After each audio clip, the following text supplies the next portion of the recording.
Hi, guys, and welcome to the first episode of doing a South African celebrity birth charts without any pre context.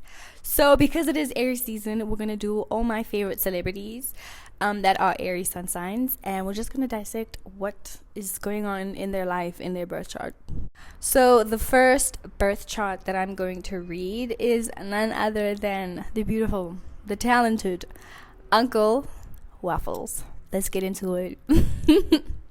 Uncle Waffles, also known as Ulungelihle Zwane, was born on the 30th of March 2000. We don't know what time she's born, right? Hence, we have these like different options of moon times. But regardless of whatever time she is born, she is an Aquarius moon. So she's an Aries sun with an Aquarius moon, and that combo is called a sextile. Sextiles mean when two specific signs are working together harmonious.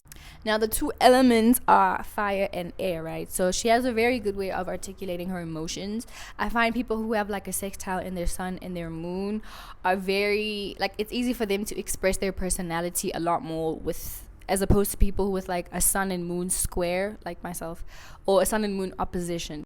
So we know Aries is about, like, passion, aggression, expressing yourself and expressing your individuality.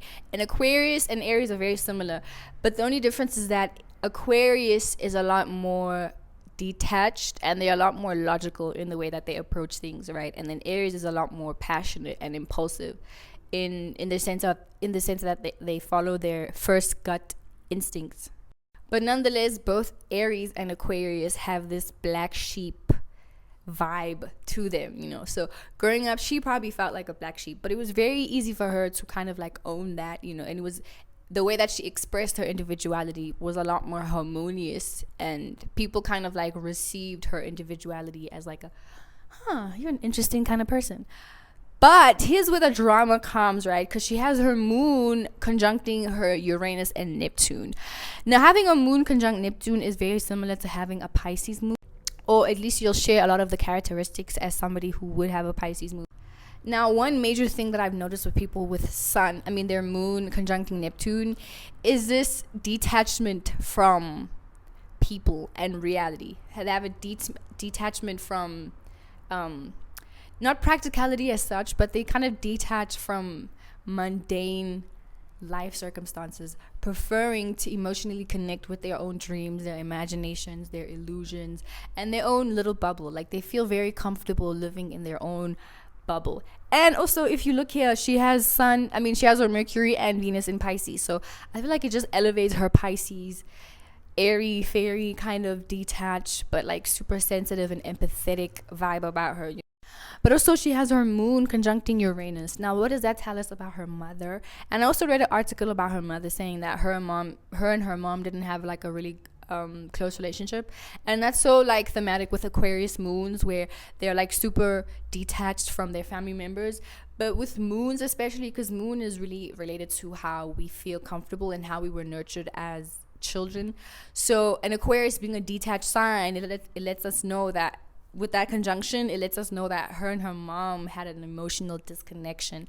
But also, what further like supports this is her moon is squaring her Saturn in Taurus, right? So anything making an aspect to Saturn is going to make that relationship with that planet more serious. You know what I'm saying? But with the moon, it's kind of like having like, it's giving like fourth house moon.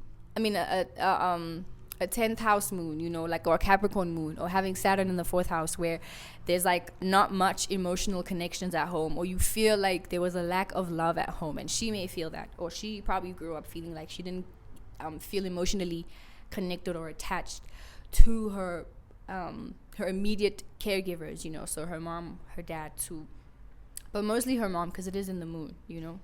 And also, it's very it's not a surprise, or it's not an uncommon thing to find people with moon squaring Saturn who grew up under poverty, because Saturn always restricts, and with Saturn making a very harsh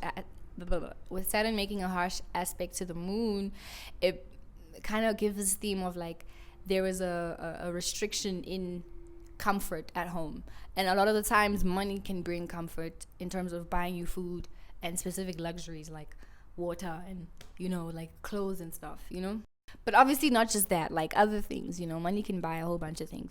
But also she has her moon squaring Jupiter. Now, people with moon square Jupiter have a lot of fluctuating moods. I've noticed that, like up and down kind of moods. And they usually have a spending problem as well. Where not even like a spending problem. It's just the thing of like whenever they connect to something, they overdo it. Like they overly want something. So we even see this aspect, this moon square Jupiter aspect with people who are emotional eaters. So whenever they feel like, sad or depressed, they emotionally eat. And with Uncle Waffles, I feel like because she has an Aquarius moon, it's easy for her to like detach from her emotions.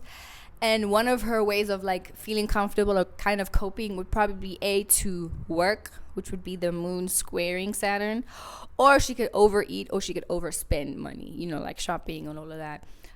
That's very common with moon squaring Jupiter. And then she has moon squaring Mars also in Taurus. Now, moon squaring Mars, anything aspecting Mars is going to give it a bit of aggression, but I feel like she's not necessarily an aggressive person, even though maybe she could be if provoked for a long time, because we know Taurus is very slow and she has a Mars in Taurus. She has a stellium in Taurus, right? So when she gets mad, it's like a build up. Not to say she's not passionate. Obviously, she has an Aries sun. So Aries sun, like whenever they express themselves, it's going to be kind of OD. You know what I'm saying? Shout out to Aries suns, by the way.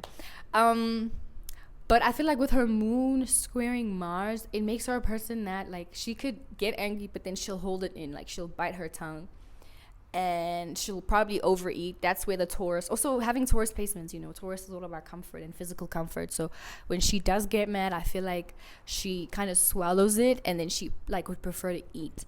And only like they would, for it to be a circumstance for her to like actually retaliate, it would be somebody effing with her resources or somebody effing with something that brings her comfort or bring her like physical closeness. Also, another interesting aspect I saw reading her chart was she has her moon in Aquarius conjuncting her south node. If you see over here, she has a north node in Leo, right? So that would automatically make her south node in Aquarius. Usually people with like their moon conjuncting south node, they have a really hard time letting go of like their ways of, like they have a hard time letting go of what they already know. Like they're extra stubborn and they fear change.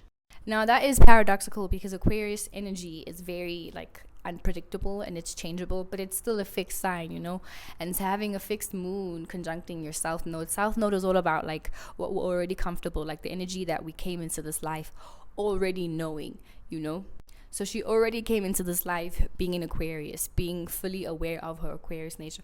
Unfortunately, we don't know what time she was born, so we don't know what house it's in, so we don't know really like what's going on. But just strictly reading from her chart, I could tell she has a hard time letting go of her her traditions, her roots.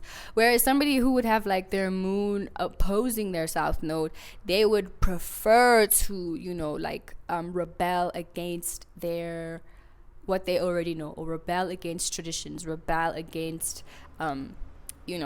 like things that their parents taught them.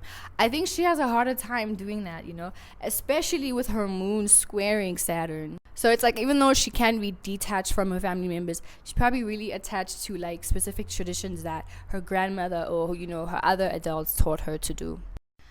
But on a lighter note, her north node being in Leo is the reason why that we see her and we see her shine through her music, because Leo is all about creation and getting attention from the things that you create, the things that you have fun with. And Leo, or the fifth house energy, always represents entertainment, so entertainment industry, acting, music. And she was really born to be a performer. She was born to shine through her artistry, and we love that for her.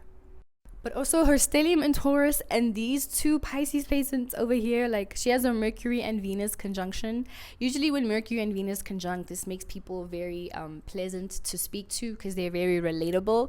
So I think she doesn't really come across as an Aries because she has like Pisces. She has that Pisces Taurus mix there, which makes her ultra feminine and very relatable, So whenever you speak to her, you won't get the sense that she's like trying to like come off snack. So you get the sense that she's like a relatable person. You'll get the sense that she's like very feminine as well. She has a feminine tone, and I think the way that she likes to take care of herself as well is very very luxurious. And that's it, guys. Love you so much, Uncle Waffles, by the way. Happy belated birthday also. Guys, comment down below who you think we should do next in South Africa, who is in Aries. And I'll see you in my next video. Also, if you guys would like a birth chart reading from me, hit me up. Readings are not free, guys, please. And yeah, bye.